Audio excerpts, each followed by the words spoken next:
જબરા આપણે નહીં, આપણા ડોહા હતા એ જબરા હતા. આપણા ડોહે કર્યું ને આપણી પોષી થાય ને ભલા આપણે સુધરી જાવે કે આપણે કરોડો રૂપિયા ભેગા કર્યા હોય કે આપણો માલ મિલકત બંગલા ભલે ગાડીઓ ભાઈ આપણો ભલે ગમે જેટલી આવક હોય પણ આપણા ડોહે જે કર્યું છે આપણી તાકાત નહીં.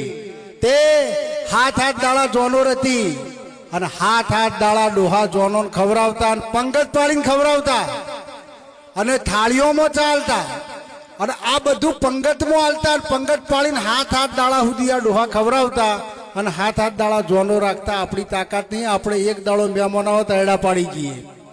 અને લાડો પડવા જાય એક લાલ કહુંબો હોય મોટો બોધ્યો હોય અને ચોબડાના કિલોના જોડા હોય પાછા લાડાના પગોમાં તો તે લુણાળીઓ શેડી લૂણ ખખડાવો ને ગોણો ગાતી પહોલ્યો ભરવા જાય તે લૂણ ખખડાવા દખું સોડીઓ રોજ રિહાતી. એ જમોનો હતો, એ મોણા હારું હતું અને એ મોણા હારા મોણહોની વાતો હતી. તે આ કોઈ યુનિવર્સિટી તમને ના શીખવાડે, આ તો ગઈડીઓ પહાડ બેહો તો જાણવા મળે. કોઈક ઉંમર લાયક જોડી હવારે દાળો ઉગાય તમે બેહો તો તમને ખબર પડે કે આપણો સમાજ શું હતો.